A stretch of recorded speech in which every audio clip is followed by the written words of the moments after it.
Hey, good morning. We had looked at chopper-fed DC motor drives in yesterday's lecture class. So we are going to continue with that. As I mentioned earlier, we had looked at buck converter fed DC motor drive for motoring operation. So this is for motoring specifically. And we had looked at boost converter connected to a DC motor drive, where it was working in regenerative braking operation. So this was specifically regeneration. And finally, we had looked at one particular switch. So switch in parallel with the armature to ensure that a variable resistance is incorporated during dynamic braking. So variable RB during dynamic braking. So these are the three different configurations we looked at using chopper or the rather DC to DC converter configuration when we are controlling a DC motor drive. I also made a passing mention about something called composite braking.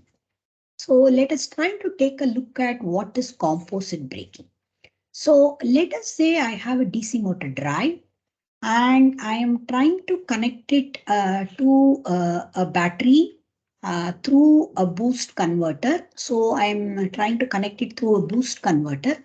So the boost converter is going to allow the energy stored in the rotating parts of the DC motor drive to be converted into electricity, and that is going to charge the battery. That is what we mean by regenerative braking. So during regenerative braking, this boost converter is going to create a situation as though the voltage on this side, which is EB plus the inductance stored energy, that is greater than the battery voltage, and that is the reason why the current would flow from the machine into this particular battery. So this is what is going to happen to charge the battery. So composite braking actually comes into picture when the battery is already having sufficient power or it is already charged to the fullest extent, and the battery will not be in a position to accept any more energy, because if you try to overcharge a battery, its life expectancy decreases. That is the reason why you do not want to overcharge a battery normally. So in composite braking, what happens is, if the battery is already overcharged, we are going to divert this energy probably into dynamic braking or dissipating the excessive energy in the resistance, so that the battery is not getting overcharged and its life expectancy is not decreased as much. So in this particular case, what we are going to have, the arrangement is somewhat like this. This is our DC motor drive, and this is the armature inductance. And we are going to have, of course, the boost converter connected somewhat like this. So this is the boost converter switch, which is getting turned on every now and then, depending upon the switching frequency as well as what is the back EMF that is already there across the armature. And it also depends upon the inductance value.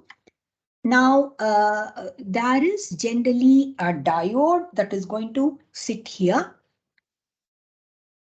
And this is actually passing on the energy to a capacitor. So this is the normal circuit that is corresponding to a boost converter. Now, while implementing the composite braking, we are going to have one more component in this circuit. So that is going to be actually a thyristor along with a resistance. So this resistance is going to be something like a braking resistance. So this is going to be the braking resistance. And this thyristor, let me call this as T, thyristor. Now this thyristor will be fired only when we are going to have the capacitor voltage. So the capacitor voltage is going to be compared with, so let us say I have a sensor, voltage sensor from the capacitor, and this is going to go to one of the terminals of this comparator. And we are going to have a threshold voltage as another input. So if this capacitance voltage happens to be greater than the threshold voltage, that means the capacitance is already overcharged. We do not want to charge it anymore. Now this particular signal will go to the gate of this thyristor. So this signal is going to go to the gate of this thyristor. So the thyristor will get fired whenever I'm going to have the capacitor voltage greater than the threshold voltage, what can be maximum withstood by the battery. Because the battery and capacitance are in parallel, both of them are going to hold the same voltage. So if the voltage across the battery is greater than whatever is the safe limit, then immediately this thyristor is going to be fired. When the thyristor is fired, then what is going to happen is, rather than the current flowing like this against the battery, this current would try to flow through the thyristor to the braking resistor. So we are going to dissipate the energy in the braking resistance. If it is in a cold environment where our motor is driving a vehicle or something like that, then this heat dissipated across RB that can be utilized to heat the inner space of the vehicle where the passengers will be traveling and so on. So this need not be really a complete waste. It can be used for some auxiliary purposes. And what happens is, initially you are going to see that when you are making the boost chopper work, we are going to have, when this particular switch S is conducting, we are going to have the inductance current increasing. And when the inductance current is decreasing, that is when we are giving back the energy to the capacitor. But when it is doing this, if the capacitance voltage happens to be really large already, then in that case, the thyristor will get a firing pulse and you are going to have a very quick reduction in this current. But by that time, so if I call this as dt, and this is going to be 1 minus dt, after this, you are going to see that again, this particular switch is going to be fired. At the end of this complete period, the switch S is going to be fired. So this is where S is on. And here our diode is going to be on. So during this interval, the diode is going to be on. So when the switch S is again turned on, because this S works as a short circuit, the thyristor will be deprived of any current and the thyristor is going to completely stop conducting whatsoever. So you will not see any conduction that is taking place in the thyristor anymore. So you would see that the thyristor will stop conducting once you are going to have this S on. In fact, this diode should not be probably here. The diode should be coming in the next leg. Basically, we should have this directly connected like this, and the diode will be coming here. So this is diode D. Because this diode D will prevent the thyristor from taking any current from either the capacitor or from the voltage source. Otherwise, the thyristor will still have a source from either Vs or from the capacitor. So if the diode is intervening like this, then that is going to prevent any current flow in the opposite sense. So in this particular case, diode will be on during this time, but in between, if the thyristor gets a pulse, from here to here, we are going to have thyristor T conducting. So T will be conducting during this portion, whereas here we are going to have S is on. So automatically we are going to have T turned off at this particular junction. So in composite braking, what we are looking at is the energy stored in the rotating parts of this machine will be partially charging the capacitor and the battery. But whenever the capacitor and battery voltage is beyond whatever they can take, then that is going to trigger this SCR, and this SCR is going to divert this electricity into a braking resistance, and the braking resistance is going to dissipate that power. So it is like dynamic braking. So composite braking consists of two portions. When voltage across the battery is less than the threshold limit, then regeneration happens. And if V battery, that is battery voltage, is greater than the threshold, then by firing the SCR, dynamic braking is initiated. So that is the reason why we call this particular braking process as composite braking, because it consists of both dynamic braking as well as regenerative braking. Now, when we talked about buck and boost converter, both of them can be combined together to make that into one single converter, which we call generally as class C chopper. So the class C chopper consists of both buck and boost converters put together. So you can imagine the circuit somewhat like this. This is the source voltage, and we are going to have one particular device or IGBT, which is going to work as the buck converter device. So this buck converter device is going to conduct whenever it is given a firing pulse, and we are going to see that this will be connected to the DC motor drive directly. So let me show the inductance. Let me show the resistance. And this is going to be the DC motor drive, which is connected to the buck converter like this. And of course, we should have a freewheeling diode. So this is going to be DFW for the buck converter. Okay. So in this particular case, SBU plus DFW make up for the buck converter configuration, which will allow motoring. When we want to implement regeneration, if we want to implement regeneration, then what we require is a device which will short circuit the armature through the inductance, its own inductance. So this device is here, which is actually the boost converter device. So we are going to have SBO as the boost converter device.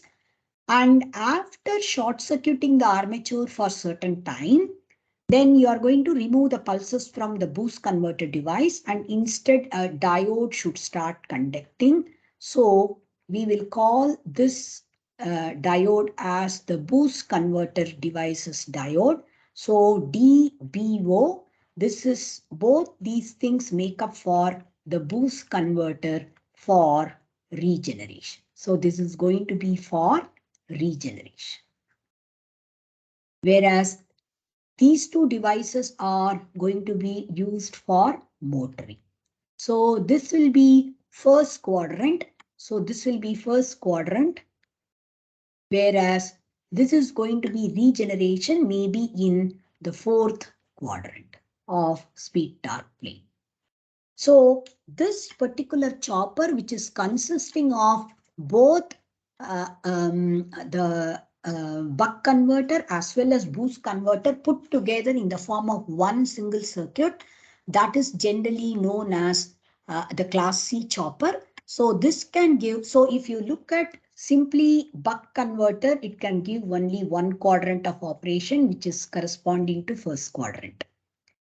Whereas if you are looking at boost converter, it can again give only one quadrant of operation where the armature current is in the opposite direction. So electromagnetic torque is going to be again reversed. So this will give us only fourth quadrant of operation. Whereas if we are looking at both buck and boost working together in class C chopper, if I may call this as class C chopper, this will be able to give us both first and fourth quadrant. So this is a two quadrant chopper. If actually I combine this kind of a configuration doubled, then we will be able to get a four quadrant chopper.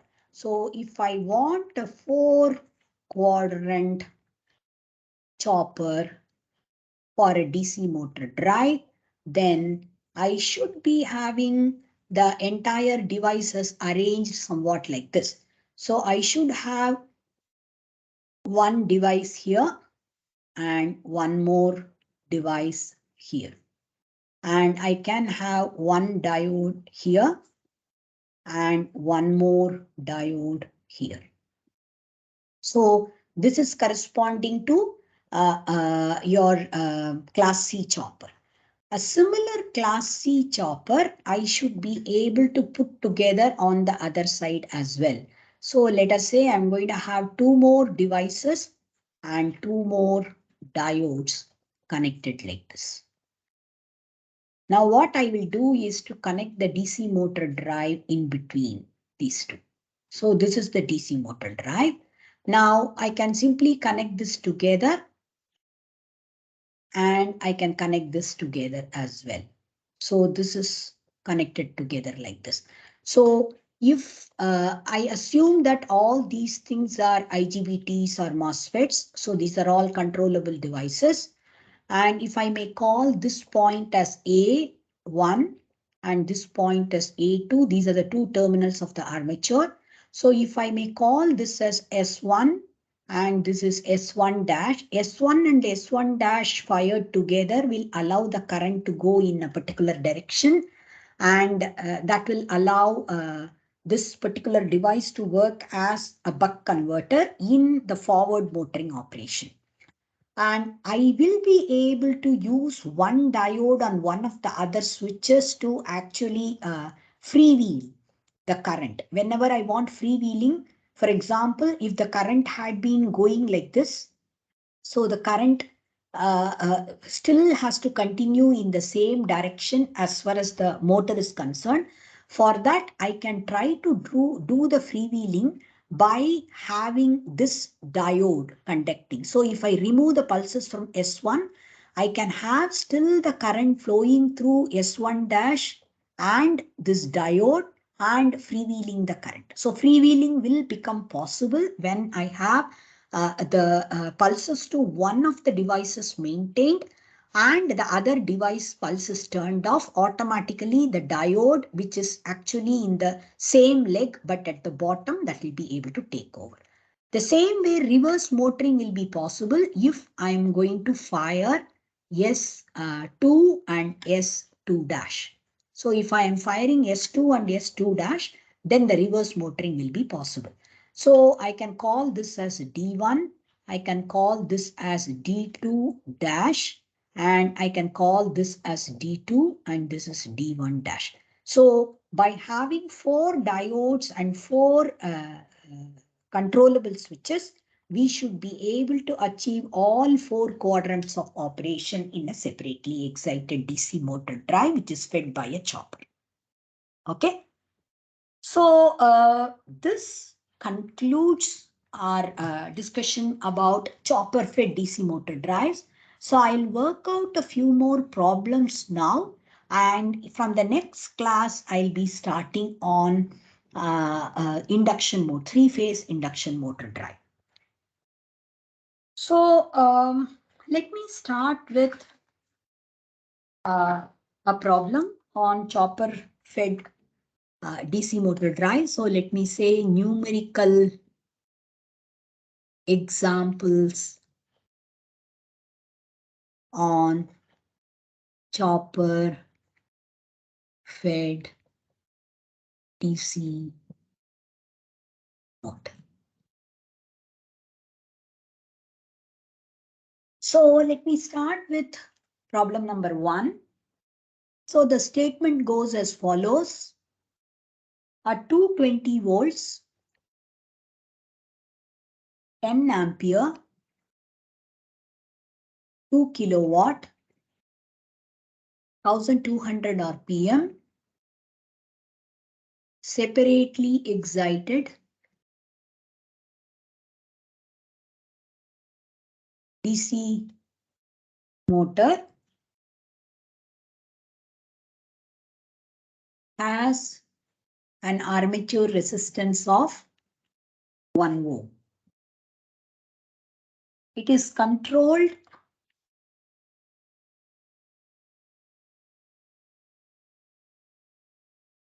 in motoring zone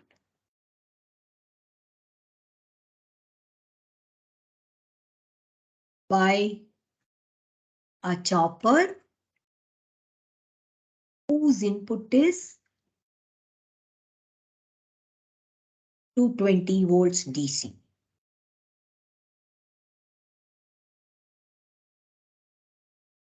Calculate the duty ratio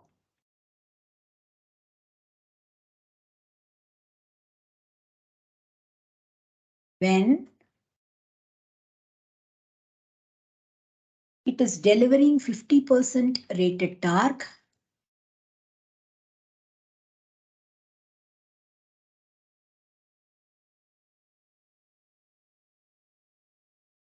at a speed of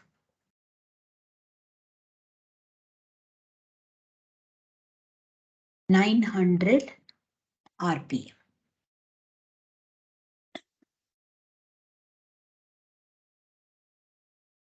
Assuming continuous inductor current and constant excitation. Second subdivision to be solved is what would be the speed at a duty ratio of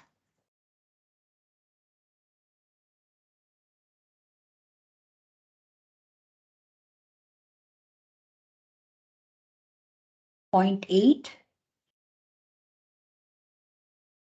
while the motor is delivering 80% of rated torque. So the first and foremost thing we have to realize is in a separately excited DC motor drive, we are going to assume that the torque is proportional to armature current at a given excitation. The excitation is kept as a constant. So we are going to work out assuming this. That is, the torque is proportional to TE is proportional to IA when excitation is constant.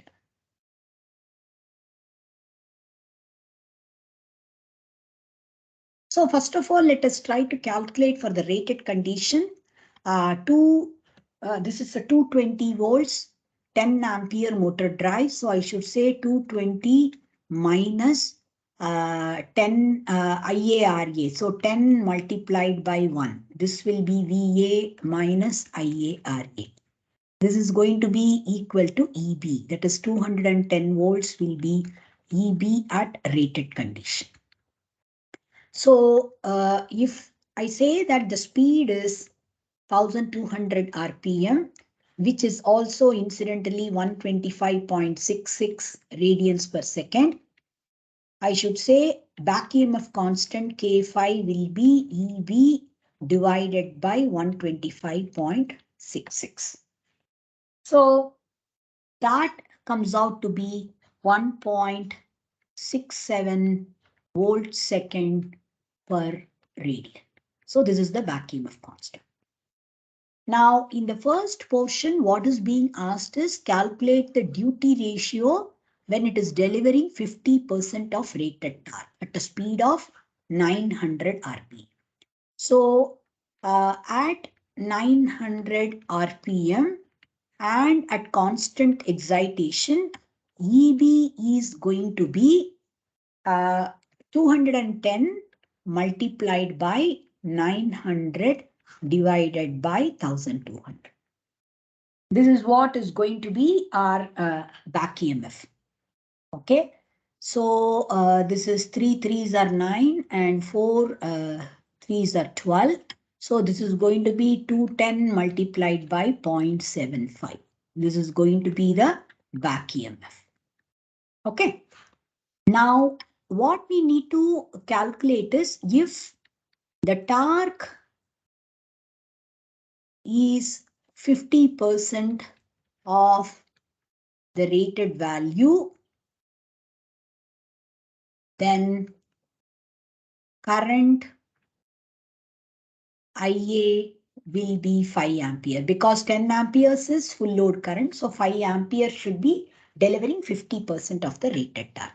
So I can calculate what is IARA. IARA will be 5 multiplied by 1, which is equal to 5 volts. Now, we can say during motoring operation, VA equal to EB dash plus IARA. So that will be 210 multiplied by 0.75 plus 5. So this is going to be the total voltage. So that is going to be 162.5 volts. And the chopper has, so chopper's input voltage is 220 volts. That is 220 volts. And output is 162.5. That is the motor terminal voltage. So duty ratio D is going to be 162.5 divided by 220. So this is going to be the duty ratio, which happens to be about 0.74. This is the duty ratio. So this solves the first portion of the problem. The second portion of the problem is what would be the speed when duty ratio is 0.8 and the motor is delivering 80% of rated torque. So 80% of rated torque, 80% of rated torque will be delivered when IA equal to 8 ampere. So when I'm going to have IA equal to 8 ampere, that is when 80% of rated torque is going to be delivered. And duty ratio is already given, which is 0.8. So we can say VA equal to 0.8 times 220. Okay, which is actually 176 volts. So we can say VA minus IARA is going to be EB, which is actually 176 minus 8 times 1. 1 ohm is the armature resistance. So this is going to be 168 volts. And we already calculated the back EMF constant to be 1.67 volts second per radian. So we should be able to calculate the speed omega m will be EB2 dash divided by K5. So this is 168 divided by 1.67. Okay, so that comes out to be 100.6 radians per second, which is incidentally about 961 RP. So the speed at this particular torque value, 80% of rated torque, and when the duty ratio is 0.8, that comes out to be 961 RP. Okay. So please understand that we are doing all this assuming the current through the armature is continuous. We are assuming there is continuous armature current. If it is discontinuous, all these calculations will not be valid. The speed torque characteristics will not be linear anymore. That's what we already saw. So you will not have linear speed torque characteristics. So any of these calculations will not be valid. There is another numerical example that we are going to do. So this is on boost converter during regenerative braking. So the problem statement is somewhat like this. The above motor, that is what is used in problem number 1, is braked by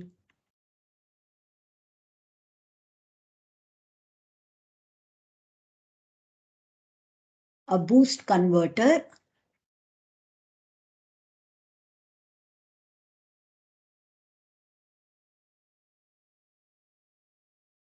to return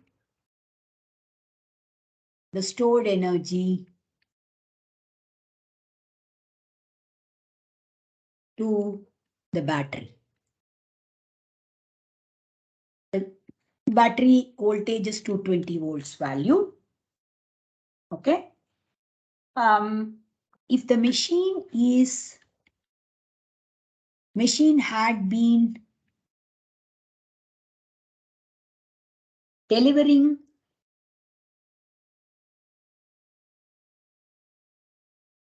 rated torque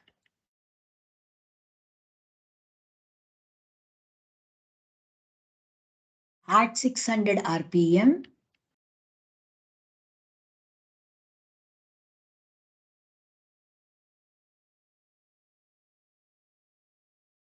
what should be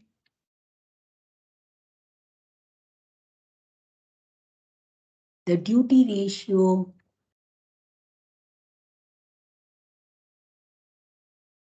of the boost converter at this operating condition?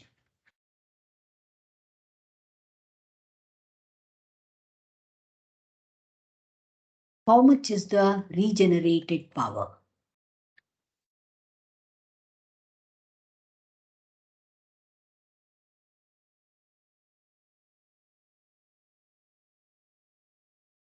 So this is what is being asked. Okay. One more thing that is finally asked is repeat this calculation for 400 RP.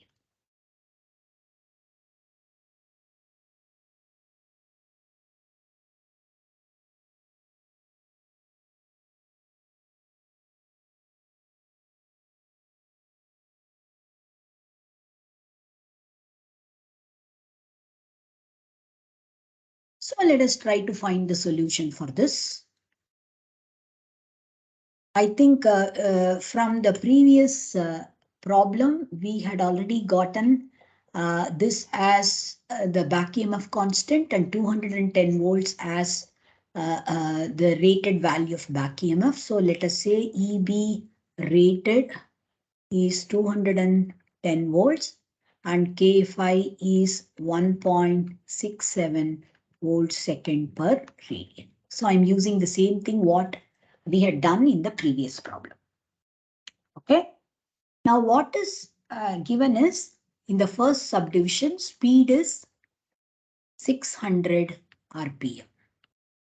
Because speed is 600 RPM, we can calculate corresponding back EMF, or we can say EG in this particular case, EG at 600 RPM will be 210 multiplied by 600 divided by 1200. At a constant excitation, you are going to have the back EMF proportional to speed. Now speed is half the original value, so I'm going to have only 105 volts as the back EMF value. Now, because it is a boost converter, we can imagine that if this is the armature, and if we are going to have 105 volts here, whatever is the current it is supplying, IA, RA has to be subtracted from 105, and what is available here is going to be VA. And this is actually going to be given to a boost converter, and at the other side of the boost converter, I'm going to have VS. This is the kind of configuration we talked about when we were discussing the regeneration process using a boost converter. So I should first of all say VA has to be EB or EG minus IARA. And this is rated torque. So IA rated value is 10 ampere as per the specifications given in the problem. And RA is 1 ohm. So this is going to be 105 minus 10, which is 95 volts. And if we may recall what is the boost converters working, it will be VA divided by 1 minus D will be equal to VS. Because VA is actually smaller than VS, but by boosting operation, it is making it look as though the voltage on this side is greater than VS. That's how the power is fed back through the boost converter. Okay, so I should say VA equal to VS multiplied by 1 minus D. So this is 95 volts and VS is 220 multiplied by 1 minus D. So from which we should be able to calculate what is D. So D turns out to be 0.5682. So D is coming out to be 0.5682. So at a duty ratio of 0.5682, the machine will be able to run at 600 RPM and regenerate the power and feed it back to this battery side. That's what we say when it is developing rated amount of braking torque. Now, regenerated power. How much is the regenerated power that is fed back? That will be whatever is the battery voltage, you can say, or you can say basically VA, whatever is the VA value multiplied by the current that is being fed back. So this will be 95 multiplied by 10 ampere. So that is going to be 950 watts. So VA times IA, that is what is the regenerated power. So this is the power that is being fed back. So similar calculation can be done for 400 RPM as well. So similar calculations can be done for 400 RPM. 400 RPM being 1/3 of 1200 RPM. EB dash in this particular case will be 70 volts. So 70 minus 10, we are going to have VA to be 60 volts. If VA is 60 volts, we can calculate again. 60 volts is equal to 1 minus D dash, the new duty ratio multiplied by 220, from which the new duty ratio D dash can be inferred. And the regenerated power in this case will be 60 multiplied by 10 ampere. So that is 600 watts. So that is going to be the regenerated power in this case. Okay, again, here also we are assuming continuous conduction. So that's why all these expressions are valid. Otherwise, even this expression will not be valid. This expression is valid only because we are assuming continuous conduction, continuous conductor current. Okay, so let's try to do one problem on dynamic braking.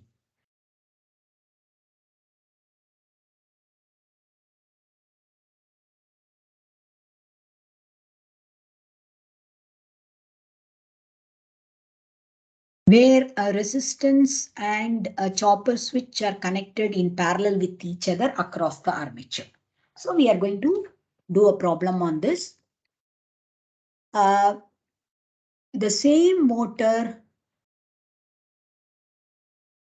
used in the previous two examples is braked by dynamic braking using an RB, that is braking resistance, of 21 ohms and a switch across the resistance.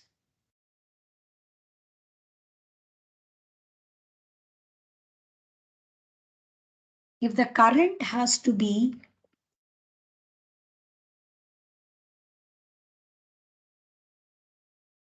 maintained at a value of 9.545 ampere, while braking the motor from rated operating conditions,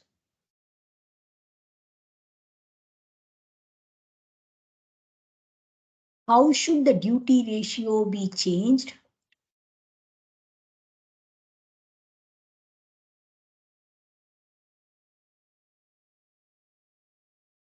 With respect to speed,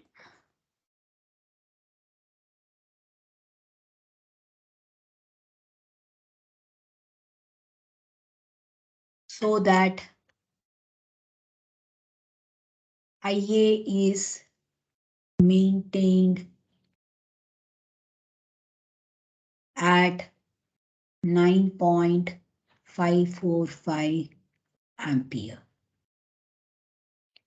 So what we are looking at is that this is our armature, which is already running at 1200 RPM,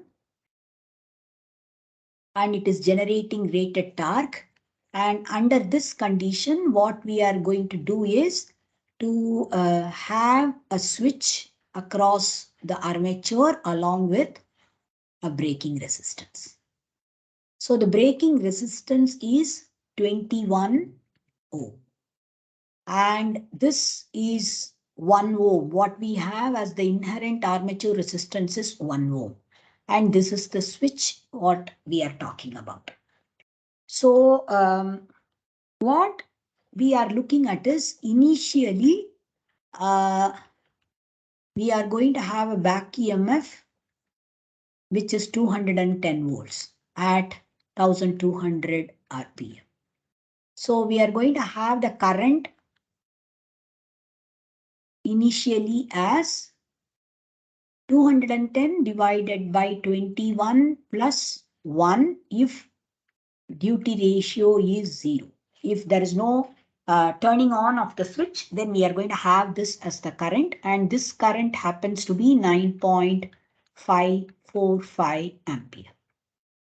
And as the speed decreases, we are going to have EB is a function of speed, and we can write this as EB equal to 1.67 times omega m, because 1.67 is its back EMF constant, so I should be able to write it like this.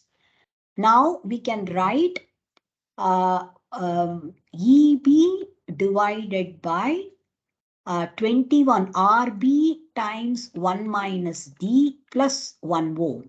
That is, this is going to be EB multiplied by EB divided by 21 times 1 minus D plus RA, which is 1 ohm. That is going to be, it should actually remain at 9.545 ampere. Or I should say 1.67 omega m divided by 21 times 1 minus D plus 1 equal to 9.545 ampere. So I should be able to write this as 22 minus 21D, right? This is 22 minus 21D is equal to, that is equal to 1.67 omega m divided by 9.545. From which we can definitely get how D has to be varied with respect to speed. So this gives us directly the variation of so I can directly say that 22 minus 1.67 omega m divided by 9.545 multiplied by 1 by 21 is D. So this is the way our duty ratio has to be varied if I want to maintain the current at 9.545 ampere irrespective of the speed. So as per speed, this is the way the duty ratio has to be varied. So if the current is a constant, then the torque developed will be a constant. So the braking will happen very effectively if we have a good amount of current. Now, one numerical example on chopper fed series motor.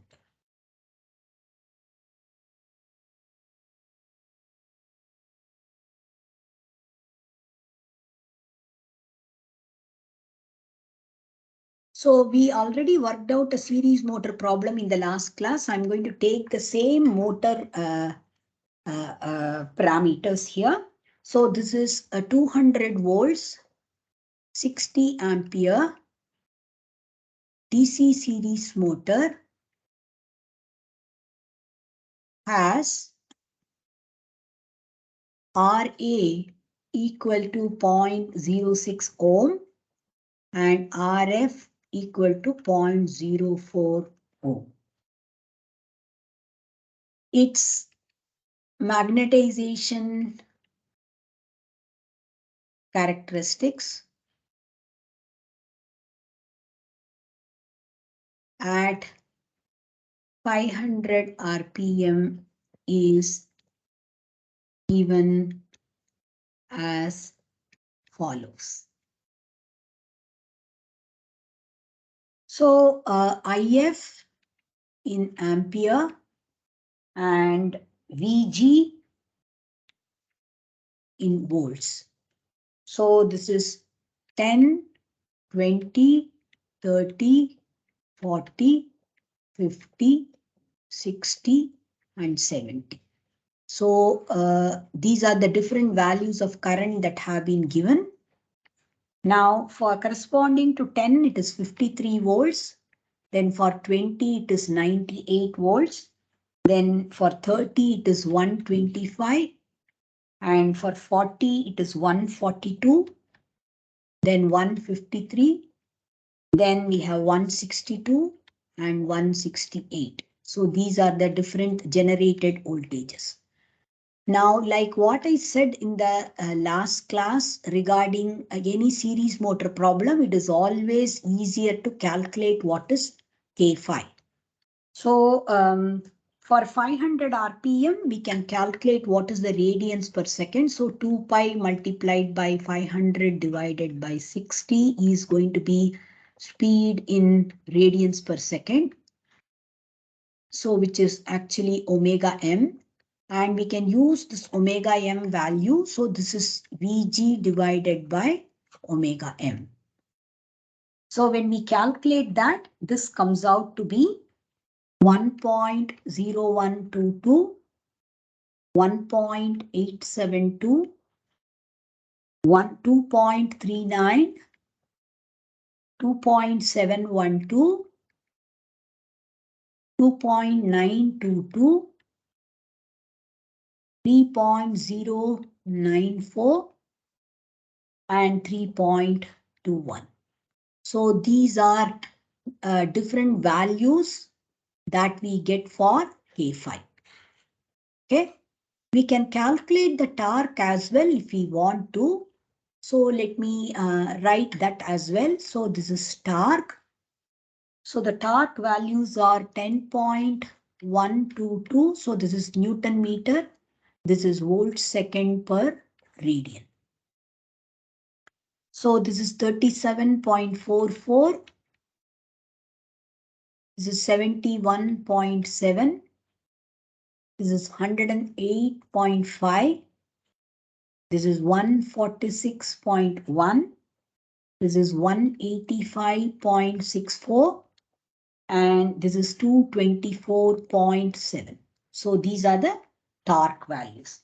Now what is asked in this particular case is initially it is controlled by a buck converter.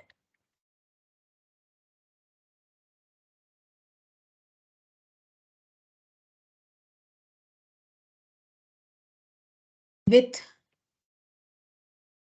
220 volts DC input.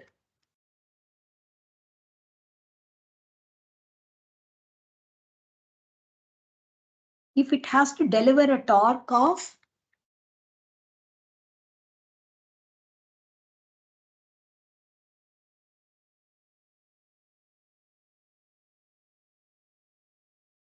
108.49 Newton meter at a duty ratio of 0.6,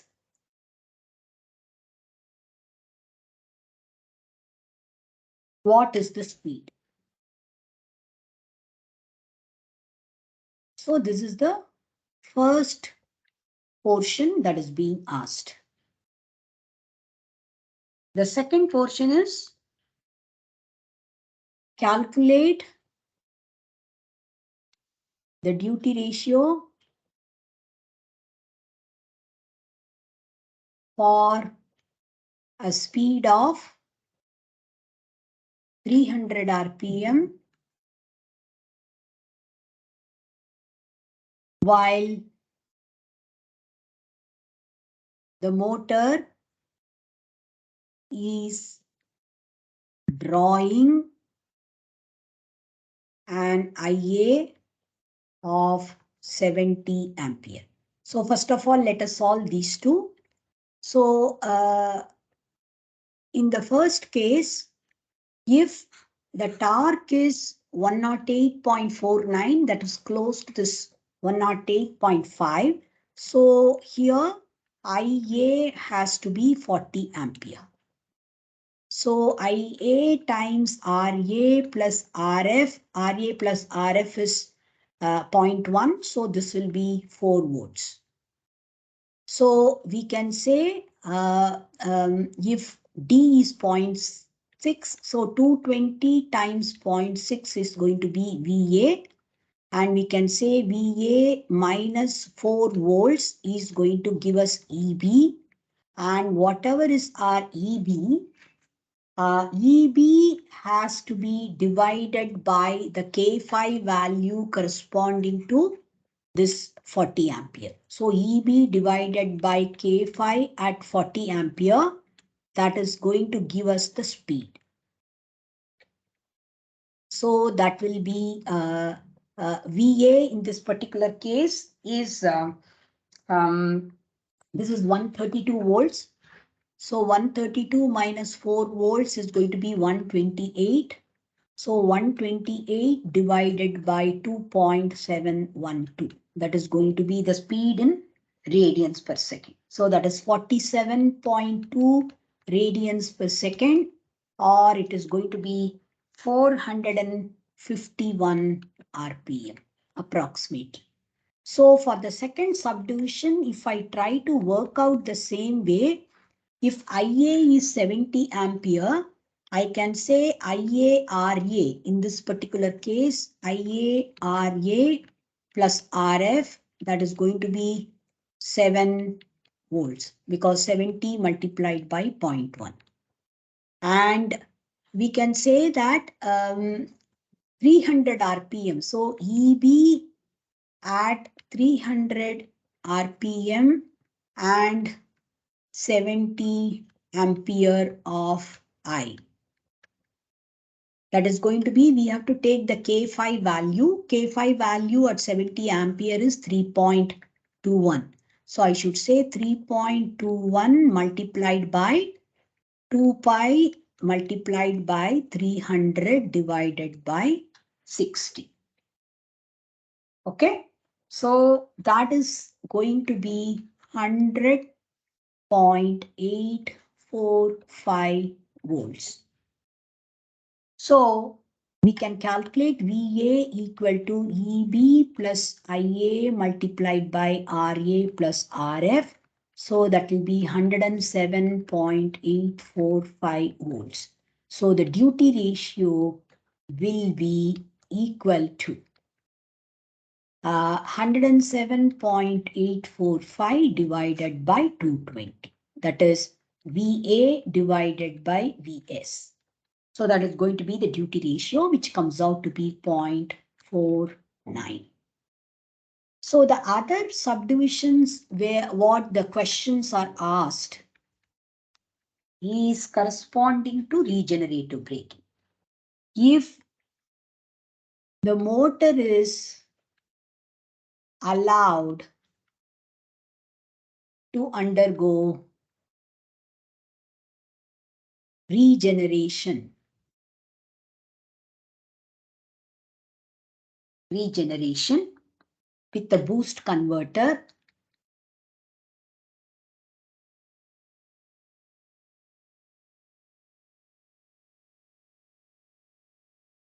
calculate the speed for a duty ratio of 0.4.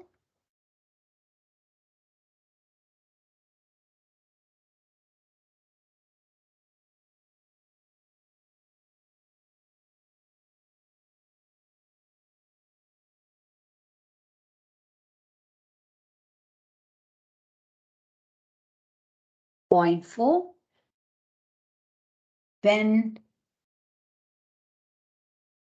the braking torque is at rated value. So if the braking torque is at rated value, that means we are going to have IA equal to 60 ampere because the rated current is given to be 60 ampere. And corresponding to this 60 ampere of rated current, we are going to have the K5 value to be 3.094. So K5 is 3.094. So we can calculate VA equal to EG minus IA multiplied by RA plus RF. So we can say EG is going to be equal to VA. VA will be 220 multiplied by 1 minus 0.4. Please recall what we wrote was VA equal to VS multiplied by 1 minus D in the case of boost chopper. Okay, so this is 220 multiplied by 1 minus 0.4 minus IA RA. So this is going to be plus IA RA. IA RA will be 60 multiplied by 0.1. So this is going to be 220 times 0.6 plus 6. So this is going to be the total EG value. So EG value comes out to be 138 volts. And we can say speed is going to be equal to EG divided by K5 at 60 ampere. That is 138 divided by 3.094. So that comes out to be 44.6 radians per second, or that is going to come out to be 426 RP. Okay. One more subdivision is there on regenerative braking. So what is being asked is, during regenerative braking, calculate maximum allowable motor speed. So for regenerative braking, calculate maximum allowable motor speed if the current should not exceed 60 ampere and the minimum duty ratio is 0.1. So under this condition, first of all, what we need to do is, if the minimum duty ratio is 0.1, 1 minus D times Vs will be Va, which is actually 220 multiplied by 0.9. This is going to be the maximum amount of armature voltage, which is 198 volts. Now for this 198 volts, and the current has to be only 60 ampere. That's what it is saying. So if IA equal to 60 ampere, then IA times RA plus RF is going to be 6 volts. So now we are going to have VA plus IA times RA plus RF will be EG. So this EG value is going to be 198 plus 6, which is 204 volts. Now at 60 ampere, K5 value we already used here, which is 3.094 volt second per radian. So we can say 204 divided by 3.094 is going to be the speed at which the current will not exceed 60 ampere when our duty ratio value is as low as 0.1. So this comes out to be 65.93 radians per second, which is also incidentally 630 RPM. So the maximum speed at which the machine will be able to limit the current to 60 ampere while regenerating with the boost chopper with a minimum duty ratio of 0.1, that is 630 RPM. So if the speed goes higher than this, we will have EG to be higher. And if EG is higher, this EG is going to be higher, correspondingly, we will have definitely a larger value coming up as armature current.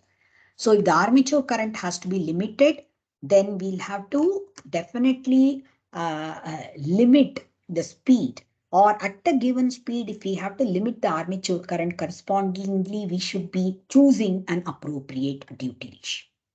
Okay, so this leads us to the conclusion on DC motor drives as such. So from the next class, we will be actually starting on the induction motor drives. So I would request you to kind of recall whatever you had studied about induction motor drive, although we will kind of recall the expressions initially before actually starting on the speed control and starting and breaking of three-phase induction motor drives.